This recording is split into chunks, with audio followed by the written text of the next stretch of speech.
Olá, estamos aqui voltando mais uma vez com a Abrage Focast. Como você bem sabe, trazemos aqui vários temas importantes, temas multidisciplinares e também cultural.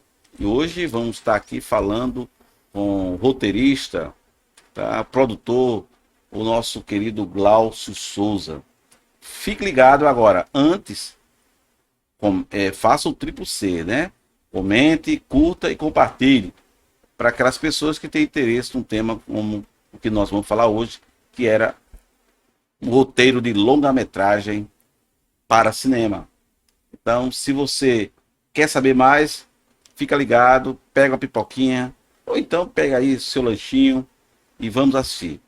Então, tudo bem, Glaucio? Satisfação estar aqui conosco. Meus cumprimentos, professor Eliabe, a todos que estão nos assistindo. Muito obrigado pelo carinho da sua atenção. Legal, Glaucio.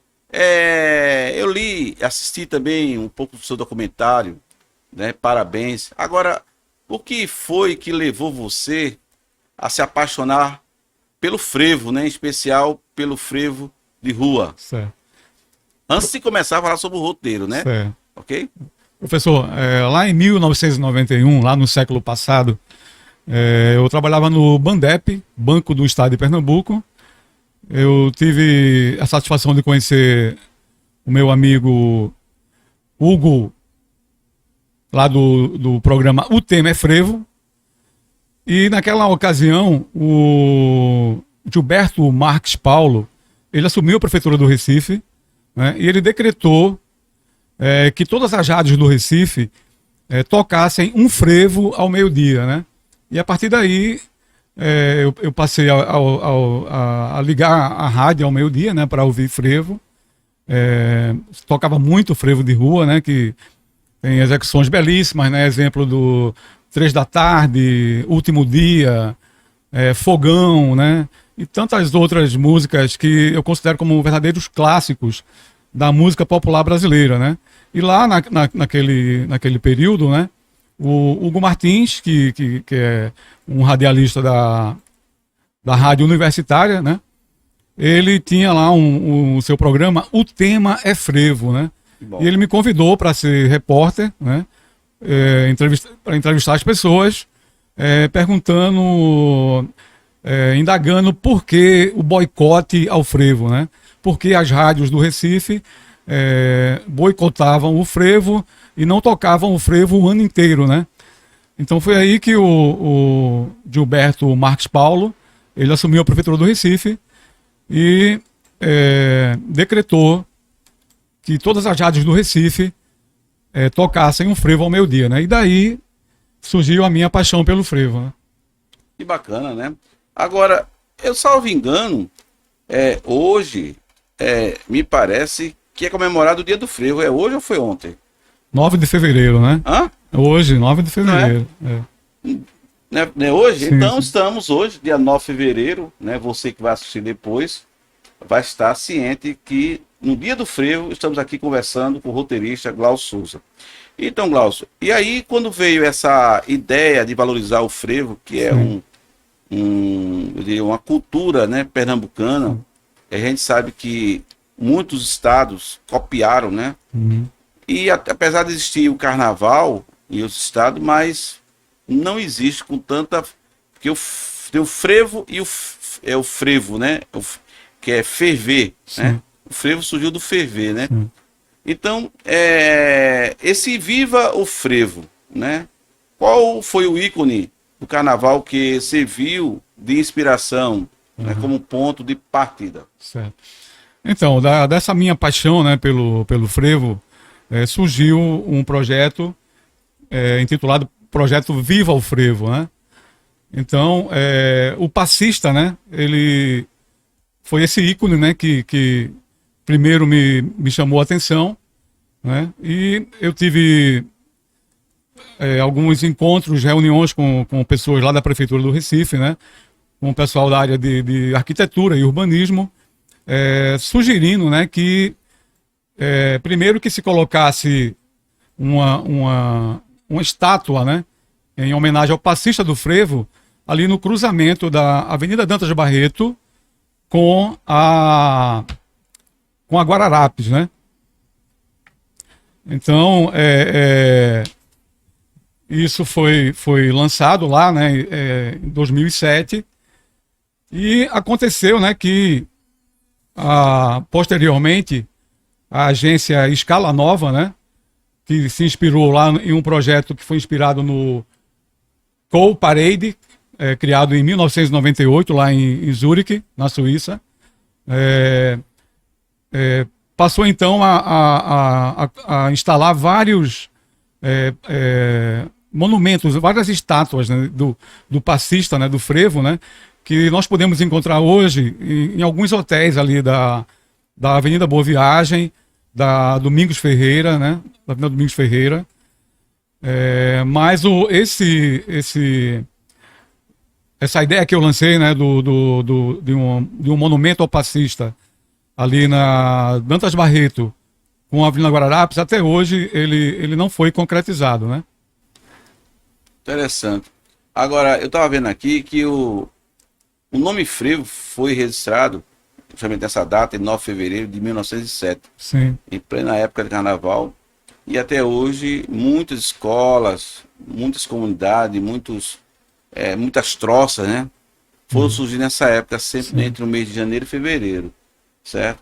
Agora, quando você fala do projeto Viva o Frevo, até quando durou esse projeto? Bom, professor, eu tive também naquele período, né? Eu tive lá na sede do Galho da Madrugada, conversei pessoalmente com o Enéas Freire, né? O saudoso Enéas Freire, o fundador do Galho da Madrugada, que eu também mostrei para ele, né, a ideia de se instalar ali na Avenida Guararapes, ali na altura dos Correios, né? Um monumento ao Galho da Madrugada, né? E isso seria, né, uma coluna de uns 5 metros de altura, com um galo da madrugada lá no topo, né? E o Enéas Freire me falou que já tinha, né, uma pessoa, né, com a ideia de colocar um galo gigante lá na ponte do Arte Coelho, né? E que também o pessoal lá, a diretoria do Galo da Madrugada, eles já tinham também um projeto, né, de uma estátua do Galo da Madrugada. Isso já estava sendo tratado com a Prefeitura do Recife, né? E eles estavam tendo lá uma dificuldade de entendimento com a Prefeitura do Recife, porque a Prefeitura queria colocar isso num coreto que tem ali naquela praça, né, próxima à Rua da Concórdia, próxima à sede do Galo, né? Uhum. Isso posteriormente foi concretizado, né, essa estátua do Galo, né? Isso, mas em discordância com o pessoal, com a própria diretoria do Galo, que queria, né, aquela estátua do Galo em outro ponto, entendeu?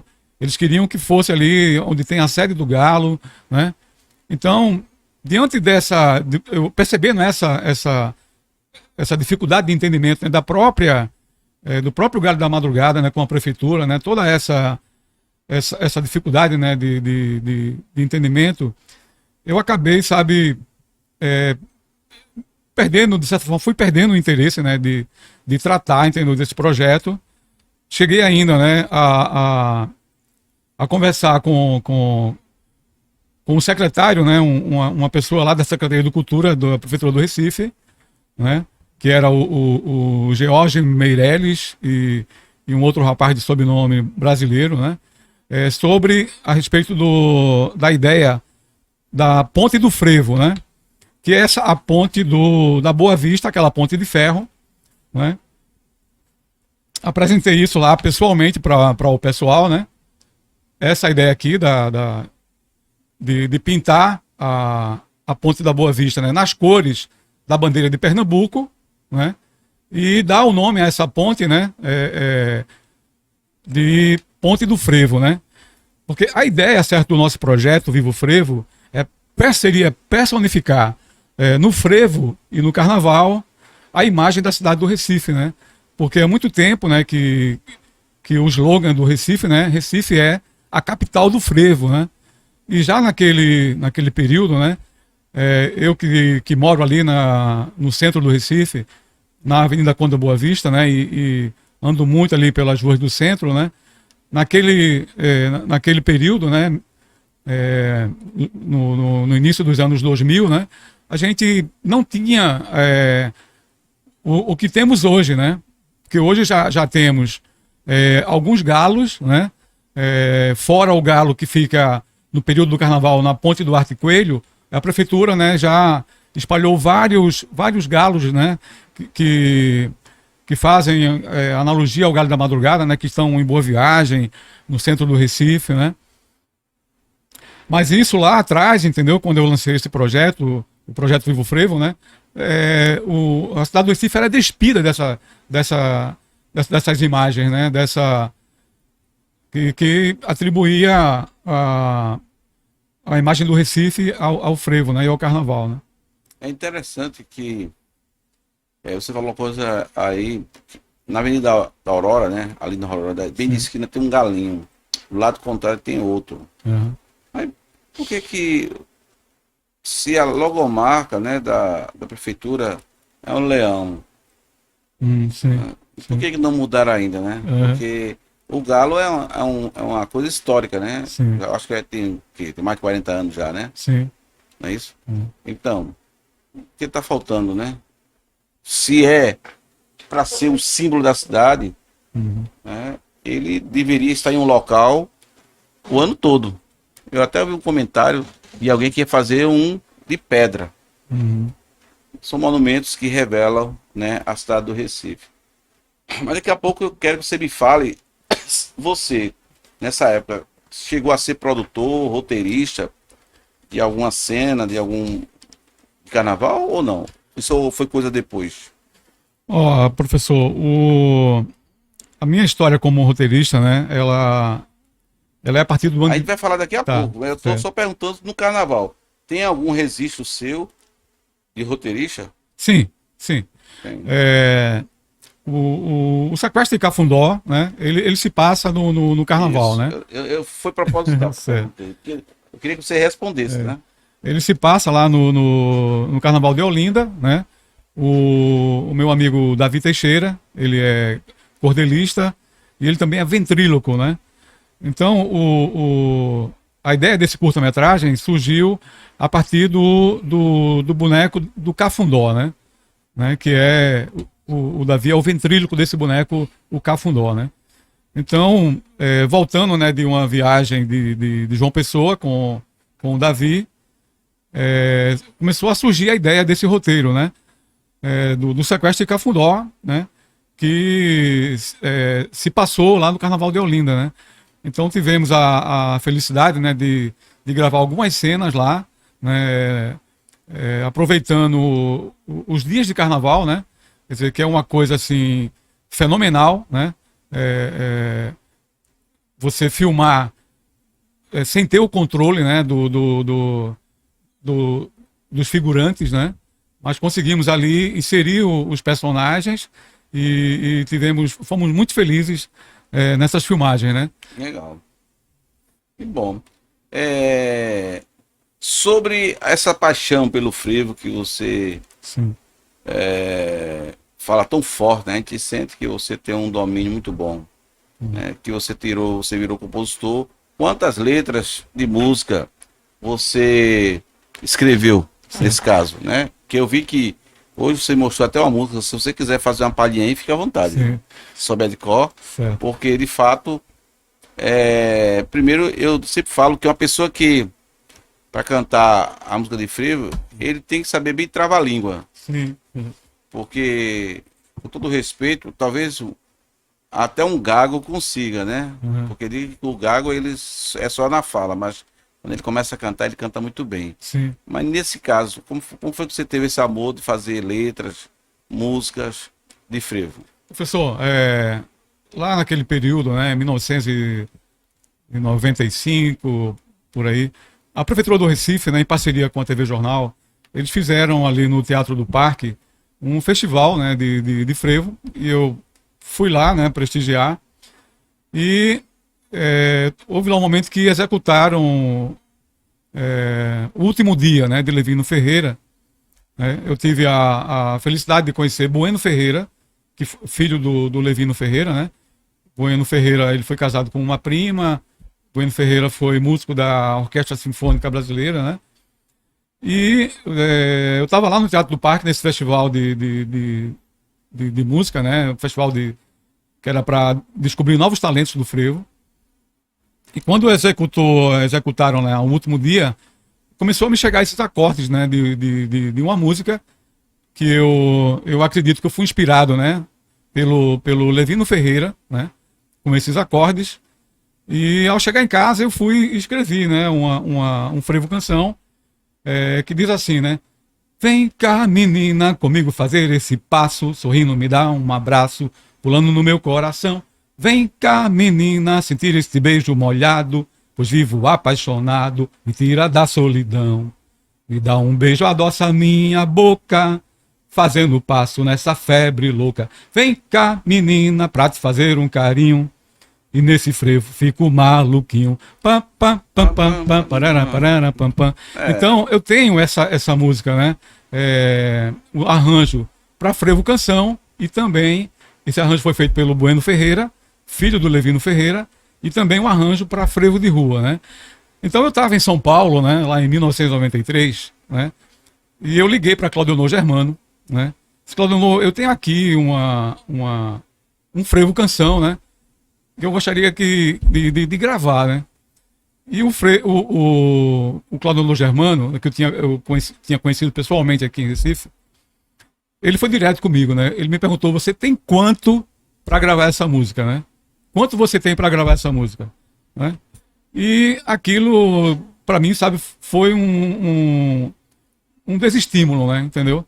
Eu tomei Porque, na verdade, ele queria que você pagasse para ele cantar? Não, veja, eu esperava que ele tivesse o interesse de gravar, entendeu? Mas o que ele me deu a entender foi o seguinte, certo? Que eu teria que pagar os músicos, né? Que contratar uma banda que é assim que eu entendi que a coisa funciona, né? Eu teria que contratar Mas hoje você sabe que a IA faz tudo isso, né? Eu teria que contratar um de músicos, né? E, como eu falei no início, né? O Hugo Martins, né? Ele tinha toda essa preocupação, né? Com o frevo, né? Que havia um boicote, as rádios não tocavam frevo, né? Não havia o estímulo, assim, de novos talentos, né? Que novos talentos surgissem, né? E aí, quando você procura, né, um cantor consagrado, como eu procurei um cantor consagrado, né? Ele me perguntou logo de cara quanto eu tinha para gravar, né? Então, aquilo para mim, sabe, me foi um banho de água fria, sabe? Aquilo me desestimulou, né? Que eu esperava receber um estímulo, né? Para prosseguir, né, como compositor, e esse estímulo não aconteceu. É lamentável, mas isso é em todas as instâncias, né? Quando você vai gravar, eu lembro que em 1996 eu trabalhei num grupo onde tinha uma gravadora, né? Uhum. Que ainda hoje eles gravam, né? Fica lá em Afogados.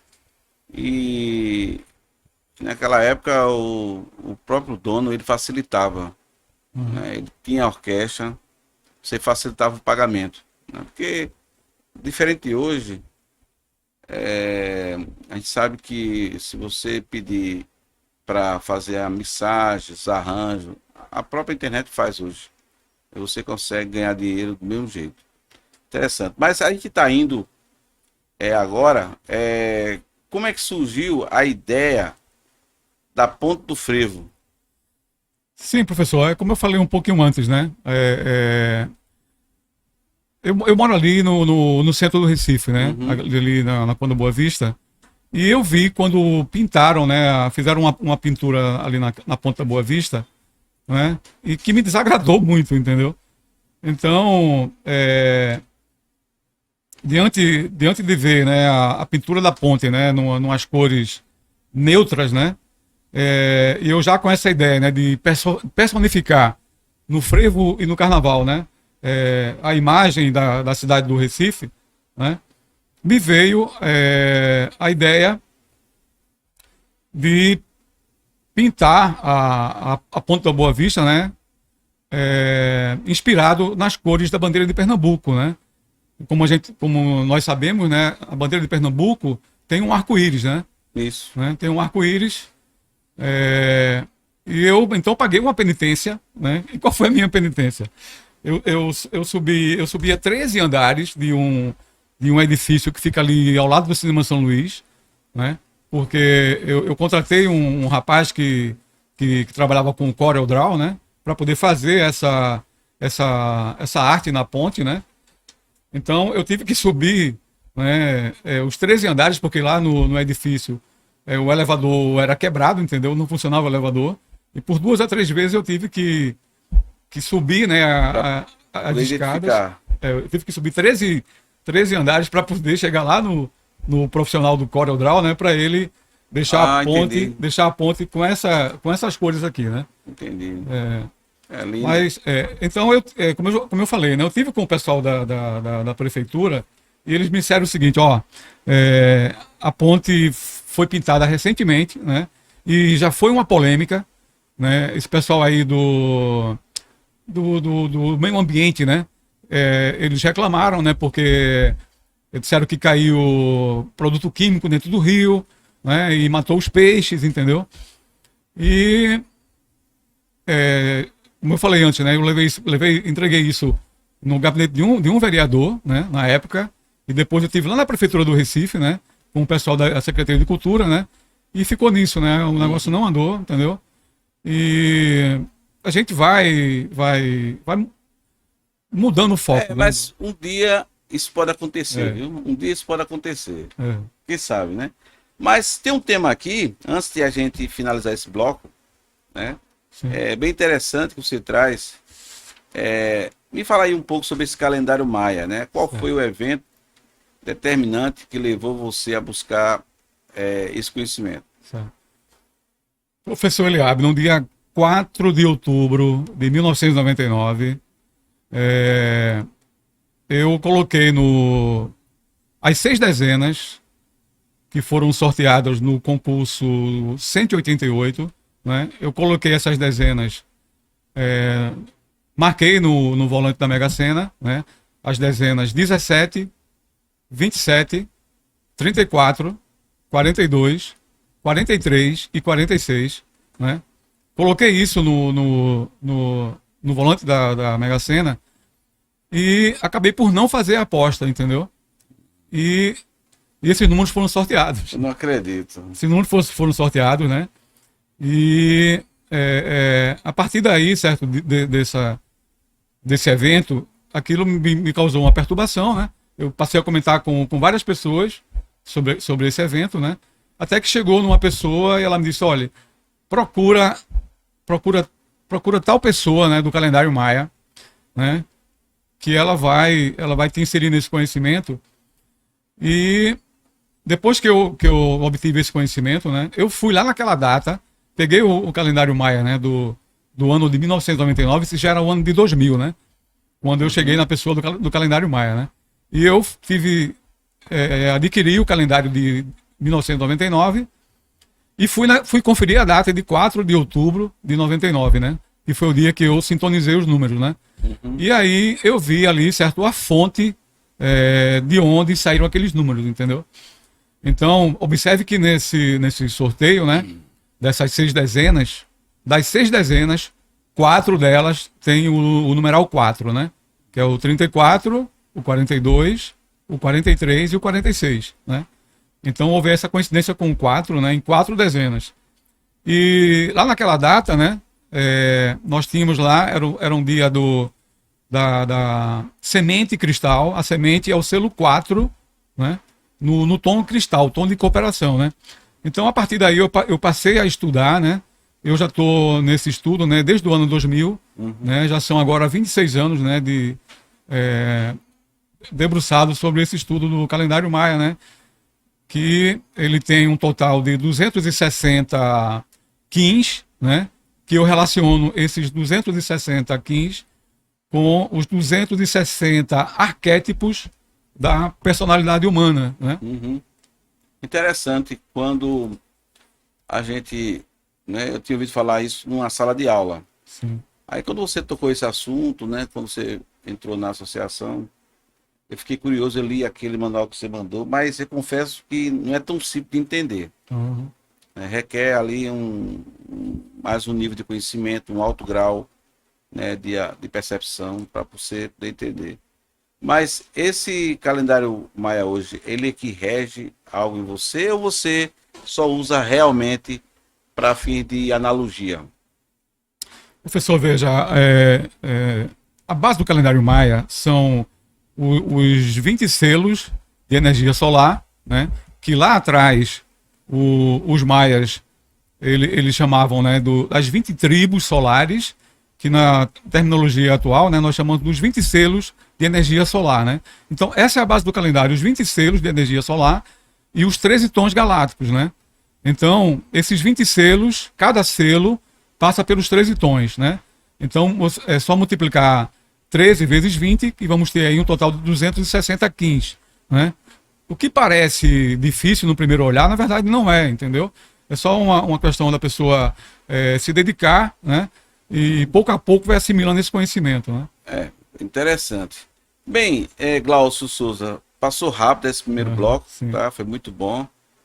No segundo bloco a gente vai trazer algo sobre o mistério de 2006, você fala aqui, e a gente volta já. Eu preciso tomar um cafezinho mas eu volto já, firme e forte. Até daqui a pouco.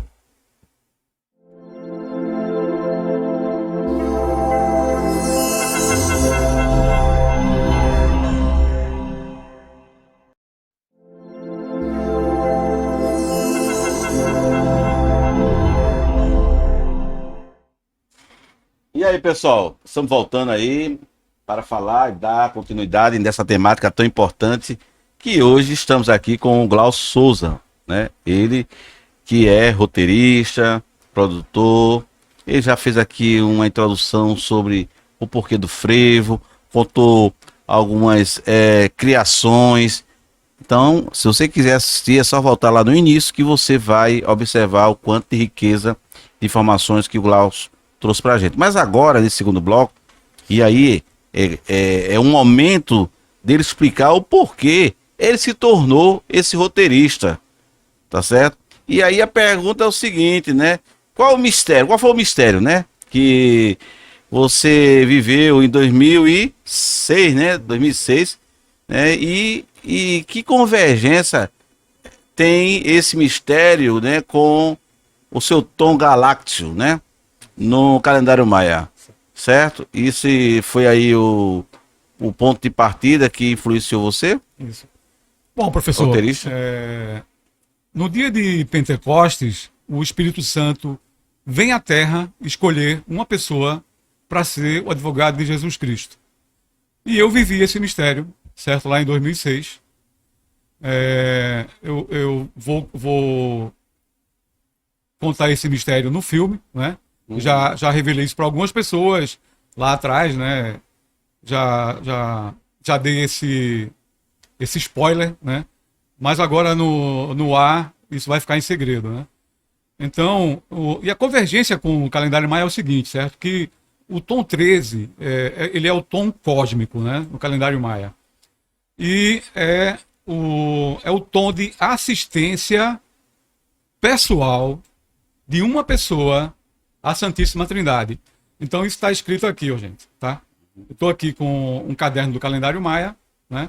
Então veja, eu vivi, né, o mistério de Pentecostes, que é o dia onde o Espírito Santo vem à Terra escolher uma pessoa para ser o advogado de Jesus Cristo, né? E aqui no tom 13, né, o tom cósmico do calendário maia está falando isso, né, literalmente, né, que é o tom de assistência pessoal de uma pessoa à Santíssima Trindade, né? Certo. Então esse foi a partir desse mistério, né, que me veio a intuição que eu escreveria um roteiro, né? Então eu estava lá em 2006, com 45 anos de idade, né? Eu nunca pensei, né, em escrever roteiro, né, em ser roteirista, mas me veio a intuição, né, eu comecei a escrever, né? Comecei a escrever, né, puxando de passagens, né, da minha infância, da minha adolescência, né? E resultou aqui nesse roteiro, né, de longa-metragem, que é um roteiro que está registrado na Fundação Biblioteca Nacional do Rio de Janeiro, né? Em 2008 ele estava aqui com 179 páginas, e agora, em 2026, eu passei a reescrever esse roteiro, né? Porque ser roteirista é isso, né? É a arte de você escrever e reescrever, né? Então, isso aqui, né, na verdade, foi um teste, né, de criatividade, né? Mas eu vou agora abandonar praticamente 90% do que foi escrito aqui, né, e reescrever um outro roteiro, né?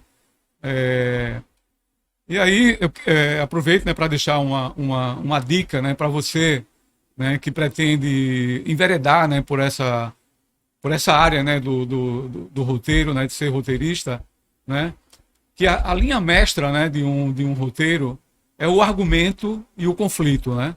Então, a dica que eu dou para você, né, você pode pesquisar na IA, né, por exemplo, pesquise lá o argumento e o conflito do Central do Brasil, o filme que você quiser, tá? Mas Central do Brasil é um bom exemplo, entendeu? Filmes mais recentes, né?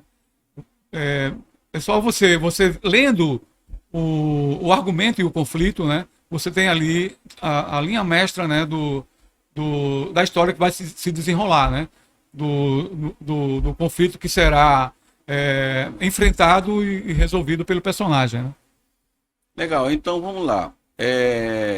A gente, inclusive, para quem vai assistir depois, é só depois seguir a Bragifó, que vocês vão assistir lá um recorte sobre a temática de roteirista, onde encontrar esse profissional.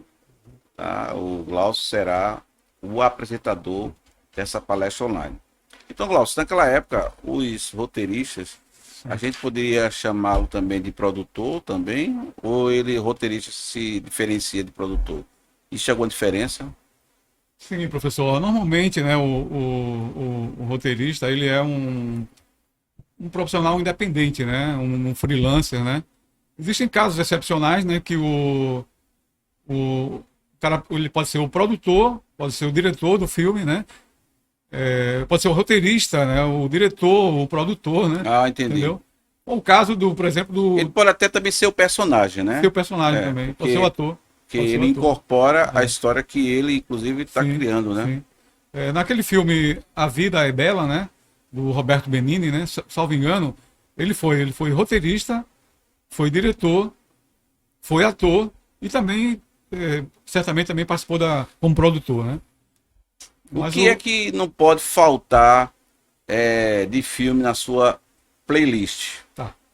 Veja, eu vou começar falando aqui. Você deve ter bom gosto, né? Sim, sim.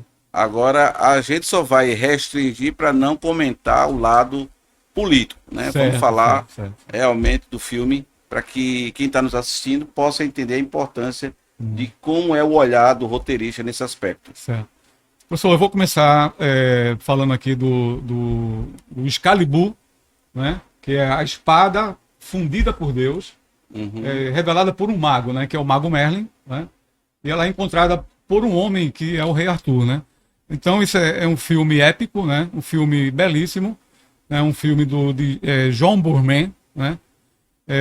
E aconteceu aqui um fato curioso comigo nesse filme, né? Que tem uma passagem aqui nesse filme, já do meio para o final, né? Onde aparece aqui o cálice, aquele cálice sagrado, o Graal, né? O Santo Graal, né?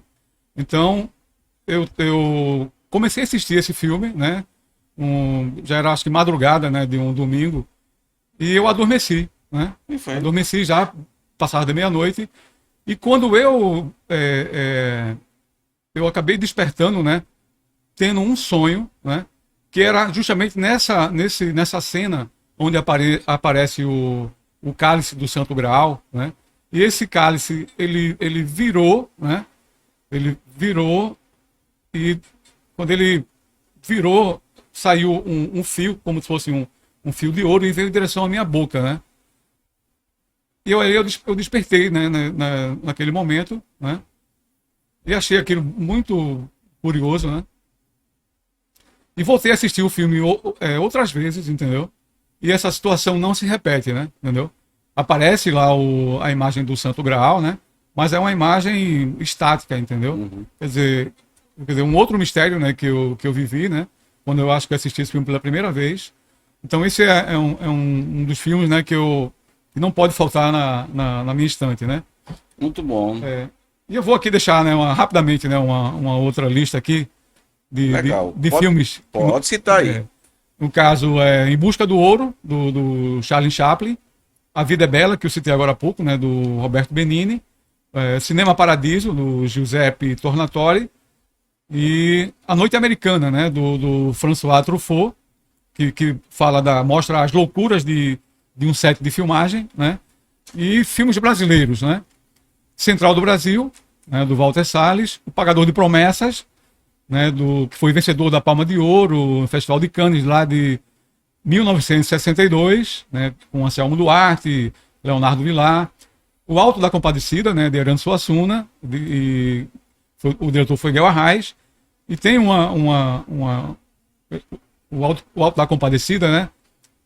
Tem uma cena lá do cachorro, né? Isso foi o Herano Suassuna se inspirou num cordel, né? Do Leandro de Barros, né? E tem lá a história da morte do cachorro, né? Um outro filme brasileiro que eu gosto, né? Também Tropa de Elite, de José Padilha. Cidade de Deus, de Fernando Meirelles.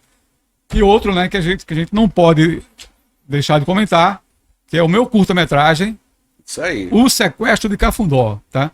Esse vai fazer sucesso, viu? Então, gente, eu tenho aqui o Sequestro de Cafundó em DVD, né? Só que o DVD tá praticamente fora de uso, né?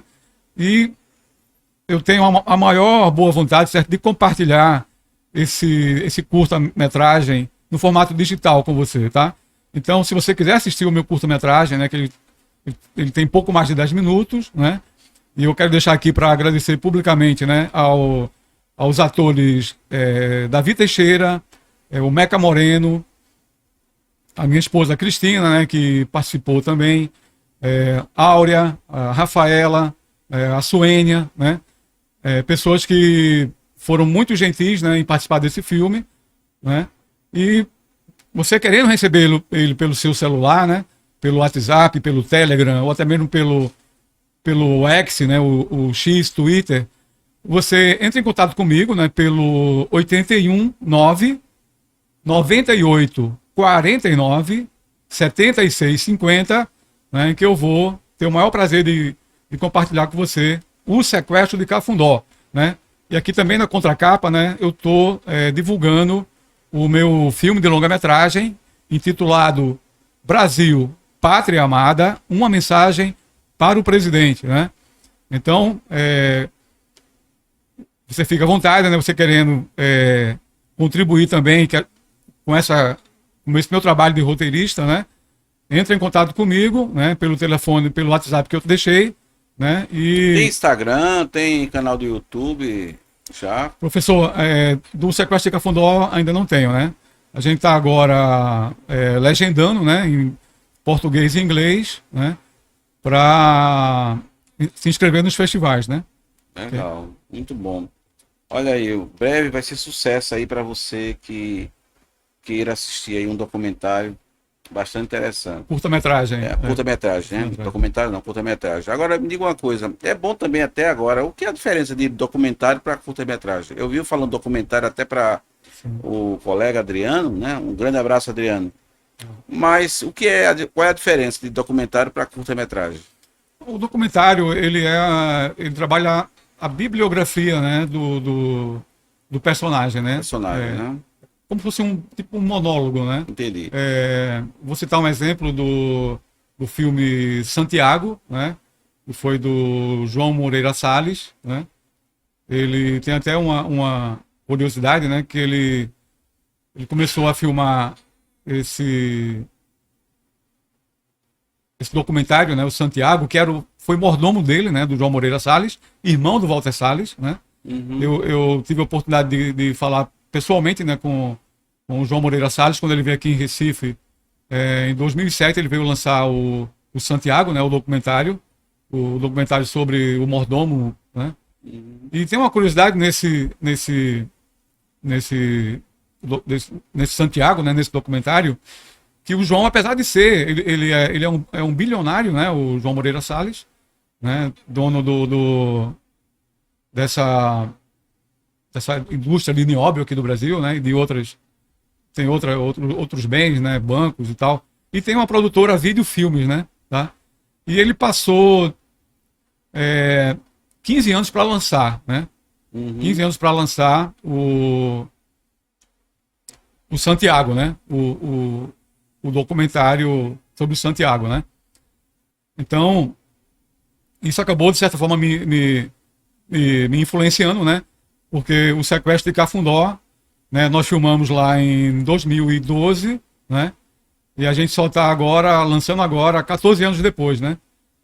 Mas o João Moreira Salles, né, apesar de ter uma produtora, Vídeo Filmes, né? Ele passou ainda 15 anos para lançar o Santiago, né? Ô Glaucio, por que se lança tanto filmes hoje em dia, hein? Filmes, documentário e até essa curta-metragem? Por que não se lança tantos? O que está faltando? Professor, eu vejo o mercado de cinema. Eu vou citar um exemplo, né? Porque quando a gente conta a história, a gente facilita a compreensão, né? Salvo engano, isso foi em 2007. Eu estava no CinePE, né? Fazendo lá entrevistando algumas pessoas, né? E o Fernando Meirelles, né, foi chegando, né? E eu entrevistei ele. Ele estava lançando o Xingu, né? O Fernando Meirelles foi muito bem sucedido, né, com o Cidade de Deus, né? Mas quando ele lançou o Xingu, né, ele lançou como produtor, né, que foi o diretor do Xingu foi o Cauã, salvo engano, foi o Cauã Burger, né? Esse Xingu foi um fracasso de bilheteria, né? E então veja, o Fernando Meirelles, né, é um profissional de publicidade, né, um cara com muitos recursos, né, nessa área, né, com muito conhecimento, né, muitos recursos, né, e lá naquele momento, né, ele estava desestimulado, entendeu? Ele falou, o brasileiro não gosta de índio, entendeu? O brasileiro não gosta de cinema porque naquele momento ele me disse, sabe, que a bilheteria foi um fracasso, né, do Xingu, né? Então eu vejo assim, sabe, o mercado de cinema no Brasil muito fechado, né? Que é muito dependente do governo, né? Desses editais, né? Do governo federal, né? Do governo estadual, que privilegia muito, entendeu? Um lado, né? Muito um lado, entendeu? Muito a questão da política, né? Quem está de um lado ou de outro da política, né? Então isso estreita muito, né? O mercado, né? Interessante.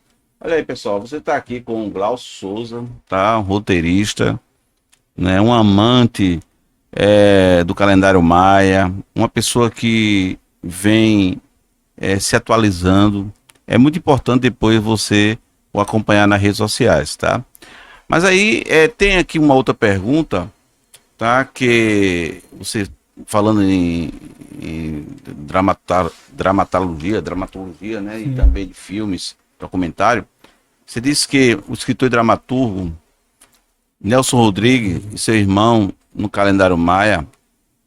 Me explique isso aí para quem está aqui nos assistindo. Certo. Como é que existe essa relação? Certo. Bom, professor, o Nelson Rodrigues, né? O grande escritor e dramaturgo Nelson Rodrigues, diga-se de passagem, ele revolucionou o teatro brasileiro, né, com o Vestido de Noiva, né? Eu recomendo que você que tem interesse por essa área, né, procure assistir no YouTube, né, as resenhas sobre Vestido de Noiva, né? O Nelson Rodrigues, ele nasceu no dia 23 de agosto de 1912. Então, quando você pesquisa essa data lá no calendário Maia, você vai ver que ele é um Kim 247, assim como eu, né? Apesar que eu sou nascido em 17 de outubro de 61, né? Então, tanto eu como o Nelson Rodrigues, né? nós temos a mesma assinatura galáctica, né? Que é o Kim 247, mão cósmica azul, né? O tom 13. Então nós temos em comum, né? O arquétipo da águia, né? Que é o poder o poder da mente, né? O poder de você criar com a mente e a visão, né? O poder da criatividade, né? Então o Nelson Rodrigues, né? O pai dele era um dono de jornal, né? Um jornalista. E, salvo engano, quando o Nelson Rodrigues tinha 13 anos, né?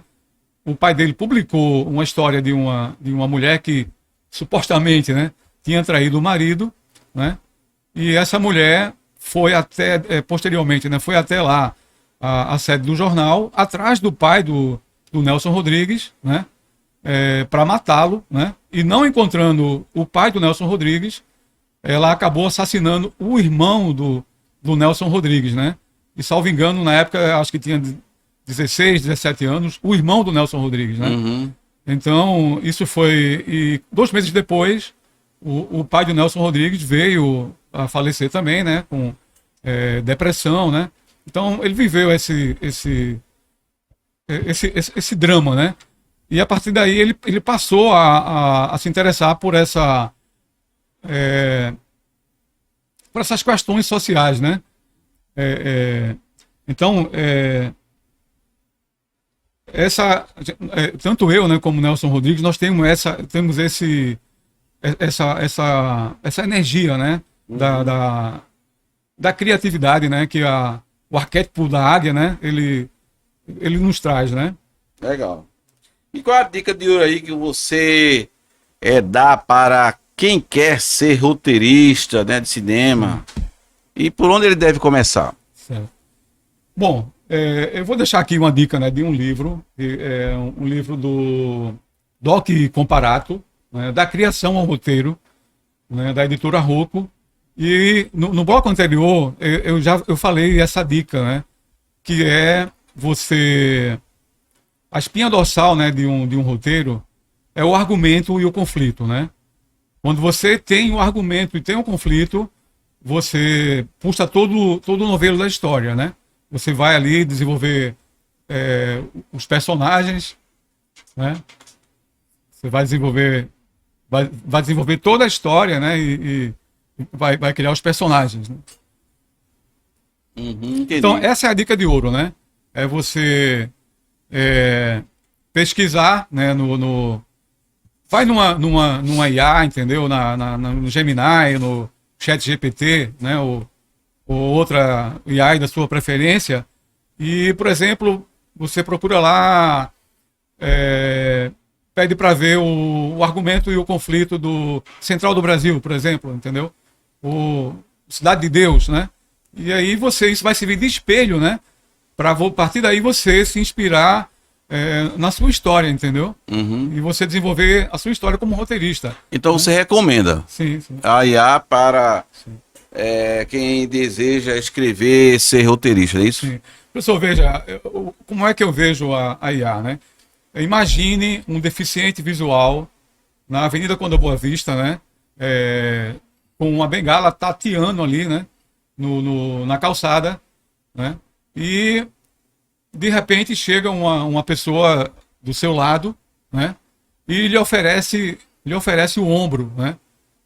E lhe oferece o ombro. E o deficiente visual coloca o ombro naquela pessoa, né? Que se dispôs a ajudar, né? E aí ele passa a caminhar, né? Com mais segurança, né? Ele vai ter é isso que a IA nos proporciona, né? Uhum. Ela vai clarear os caminhos, né? Vai servir como um espelho, né? Para você desenvolver a sua veia literária, né? Uhum.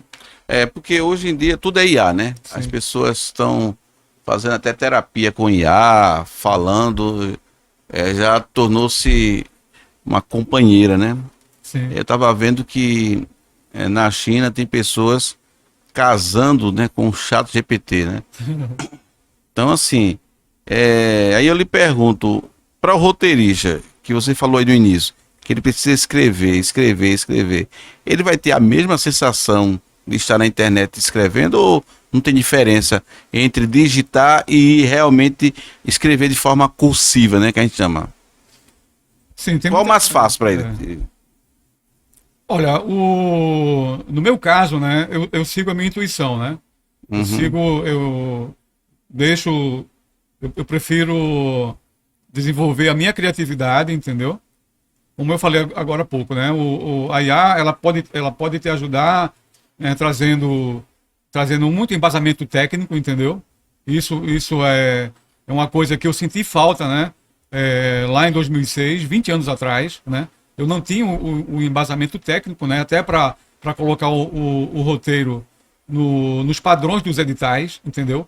Coisa que a IA hoje, ela preenche essa lacuna, entendeu? Se lá atrás eu precisaria contratar um profissional, né, para ele formatar o roteiro de acordo com os editais, né, no formato dos editais, hoje a IA, ela me fornece tudo isso, né, entendeu? Mas isso não vai suprir é, a, a, a minha intuição, né, de puxar pela jornada do personagem, né? Ou seja, o roteiro ele tem que ter uma unidade, né? Que é o início, o meio e fim, né? E aí, o calendário Maia, né? A minha assinatura galáctica, que toda pessoa ela tem duas assinaturas galácticas, né? A assinatura da terceira dimensão, né? Do aspecto físico, na terceira dimensão, e a assinatura do aspecto de quarta dimensão, que é o aspecto espiritual. E nesse aspecto da quarta dimensão, eu sou um Kim 247, assim como o Nelson Rodrigues, na terceira dimensão. Mas na quarta dimensão, o espiritual, eu sou um Kim 218. E diz o seguinte, o mantra do Kim 218, né? Atraio os elementos dentro do espaço-tempo para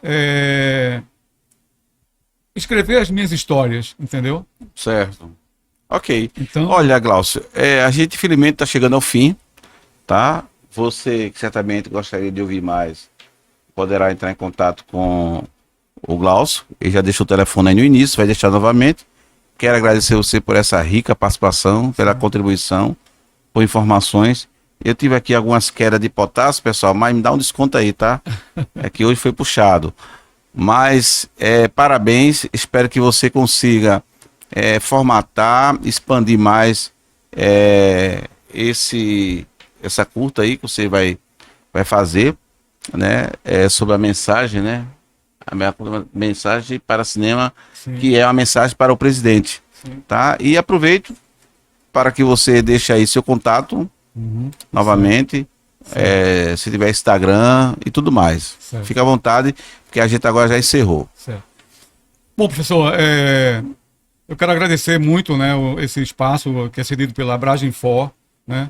Eu quero deixar aqui um testemunho que é muito importante, né? A Abragem For, ela supre uma lacuna.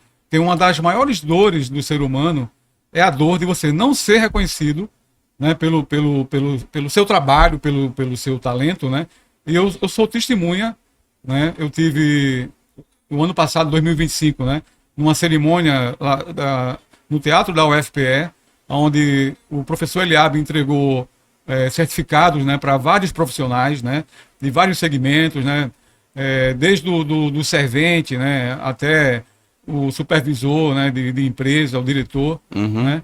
Então, fica aqui, né, um convite, né, para você que é empresário, para você que é um gestor de RH, né, ingressar na Abragem For, né, para poder contemplar essas pessoas, né, esses profissionais que se dedicam, né, à sua empresa, à sua organização, né, e que venha a contemplar, a reconhecer, né, o mérito desse profissional, né.